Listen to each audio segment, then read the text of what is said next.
All right, folks, what is going on? This is episode 579 of the First and Frame Rate Show. I am Via Baller. Over here, we talk about Georgia Southern and Atlanta Falcons football. I'm going to get on some Georgia Southern stuff starting next week because there's some things I do want to talk about, certain players, just some things that I really want to cover because it's not much to talk about there, but there's some players that are standing out that I really want to discuss. So if you're here for the Georgia Southern stuff, be on the lookout for that. Probably starting Monday or Tuesday, I will be discussing, that team and some of those players. But today we're going to talk some more Atlanta Falcons stuff because this is a pretty exciting time for this team. This organization is finally starting to turn a different corner where it's something that we haven't seen in like forever.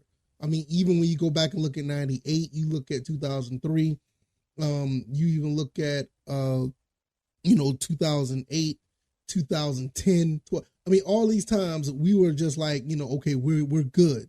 We're good enough to watch. Now this team look like they're about to be something good enough to actually be not just watch, but to see what's going to happen as far as them taking it to the next level. And I mean talking about 2016, because you got to think about it. When the Falcons went to the Super Bowl, it still kind of caught everybody by surprise. Matt Ryan was an MVP. You also had a pretty decent defense. You had a lot of players stepping up and doing some things. It was kind of surreal that we actually made it to the Super Bowl. Now this team actually looks like it's a foundation for longevity, a long line of success. So that's why I say it looks different. It feels different. And I want to know how you guys feel about the Falcons now. So we'll discuss that. Give me your thoughts and opinions if you don't mind in the comment section on YouTube or Rumble. Or just let me know on Twitter at VFBaller. I could be followed over there as well. The podcast can be found on Anchor, Stitcher, Spotify, Apple, Google Podcasts. And I want to thank you guys for the support. Also, the website is firstandframerates.com, firstandframerates.com. So how are you feeling about the Falcons right now? How are you feeling about it? I'm feeling really good. And I'm kind of slacking a little bit because I want to show more support. I need to get my apparel game back up and running. I want to get me another not another jersey, but another helmet. Obviously, I want to get some more jerseys. Give me another hat because this is the draft class hat from a couple of years ago. It's really weird, but I need to get more stuff. So I want to support more. I've just been really slacking on that, but I really feel really, really good about this team. I really do. I love what Arthur Smith is doing. I like what Terry Fontenot is doing. I like the players that they're trying to bring in to the organization. And even as of today, when Coach Arthur Smith had his press conference about the players that he brought in for the rookie training camp, even with obviously the rookies that we drafted and the ones that undrafted free agents that we got, there's some names up here that's going to be really, really nice to see. Maybe they'll make the team, whatever the case may be. One of them that stands out is wide receiver J.J. Arcega-Whiteside. I'm actually really interested about that play because he didn't play much for the last couple of years. He was an injured reserve or whatever the case may be. But when he was a Philadelphia Eagle, he was actually pretty effective. Now, do we need more weapons? You can't have enough weapons, to be honest with you. You just can't.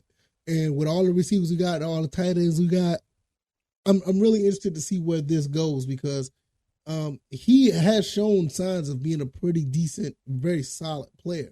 In some cases, you heard his name almost more than Mac Hollins at one point. So, I mean, it's not a knock on Mac Hollins, but it is what it is. But just bringing these type of players into the fold and see what they're about, it shows you what kind of mentality that Coach Arthur Smith is trying to bring. Chase Bryce is another guy that was an undrafted rookie that they signed. Chase Bryce is a very solid quarterback. I watched him play at Appalachian State. I don't like to talk about that much because, it's Appalachian State, but I will give props where props is due. He's a fairly solid quarterback. I'm not saying he's going to be sitting here taking, taking reps away from Taylor Heineke or anything. I don't think anything like that. But when you have a kid like that, that's very, very solid at knowing how to play the position of quarterback, that's somebody you may want to hold on to for the long run. I mean, I'm not really sure how that's going to play out because you got Ritter, you got Bryce, and you got the Taylor Heineke. I mean, you got three fairly, solid, okay quarterbacks. You can't really go wrong with the problem that you have. But like I said, this type of stuff make you want to feel pretty good about the organization. I mean, they're bringing quality guys in, some veteran guys that know stuff. The rookies that they drafted are actually looking pretty good. Few things that come to mind that people were saying about some of the guys that were actually out there in the training camp. Said Bijan Robinson was looking very solid. Matt Bergeron was able to get some things on the line that actually looked pretty good, and he was doing his thing. Zach Harrison, another guy. Javon Gwynn was another one. So I think those are the four that really stood out. I mean, it's not a knock on the other two guys, but when you're looking at, Phillips, and you're looking at, what's the other guy? DeMarco Hellmans, those guys are pretty much going to be, in my opinion, I think they're going to really be lock-ins to be on the field because of the way the defense is set up. Those guys are going to get some play. Now, as far as the guys I named, when you talk about Zach Harrison, you don't know. You just don't know. You just got too many guys in the front seven, especially in the offensive line. You don't know if Bergeron or Gwynn is going to play right away. But there's no doubt in my mind that you're going to see Hellman, you're going to see Phillips the third. You're going to see these guys out there. You're going to see them because it's just too much rotation in the secondary that's going to be done. And it's just going to be a really good thing to see. Now, when it comes to Bijan Robinson, number 8 overall pick, the way his skill set is, I mean, that's a no-brainer. He's not going to be sitting. He's going to be out there. But it's just that when you look at everybody that they put together on this team, everybody that they're bringing together on this team, I can't see how somebody not be feeling good about what's going on here. This is really the first year that Coach Arthur Smith is actually putting the team together like he wants to. They're not in cap hell anymore. They don't have any issues with old players. All the old players that they had issues with or they felt like they couldn't go far with, they moved them out of the way and they brought in the guys that they wanted. So now you're starting to see, well, what do we have now? Do we have a situation where you're going to try to build all these guys up to bring in a winning mentality, or are you just going to be missing on a lot of guys that you think that's going to be something? I know Keith, Kyle Smith, he did I think his name Kyle Smith, the player, the scout, vice president of scouting. He said that, you miss. I know he said that in the press conference that he had. I mean, he's not afraid to say that when you miss, you miss. But when I look at these last 2 or 3 years, I mean, you can really make the case about Jalen Mayfield. You can make the case about Jalen Mayfield, but for the most part, he's still on the team, but he did not live up to the expectations. But when you look at all the other rookies that came through, they're pretty much that they didn't miss on too many of anybody else. I mean, even some of the undrafted free agents, you could probably make a case for Frank Darby. You can make a case for that. But he keeps working hard and the coach keeping him in. And I don't think that the thing about Frank Darby, I will say this before I move on and close this up. The thing about Frank Darby is he was a 6th-round pick. So it's not that much expectations. Now, don't get me wrong, you getting drafted is a big deal. But for the fact that you were a 6th-round pick and you didn't produce, it would hurt more if he was like a 2nd-round pick. It would have been a big deal if he was like a 2nd or 3rd-round pick. But now it's like, okay, he's a 6th-round pick.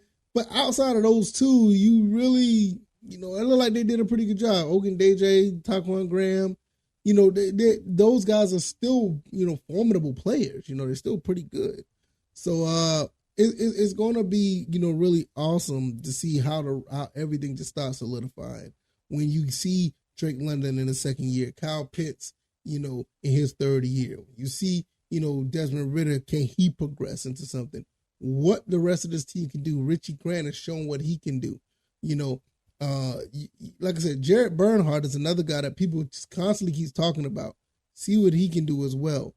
It's going to be really interesting to see what all these other guys that are in their 1st and 2nd in some cases third year, what they're able to solidify or put together to solidify this franchise. Because, the last 3 years, these are the players that Coach Arthur Smith had. And for the most part, I'm feeling great about them.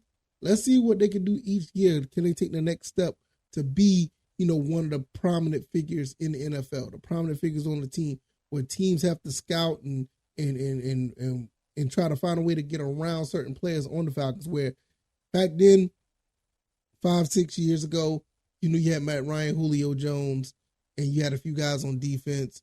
You had some players. I mean, I'm not saying we didn't.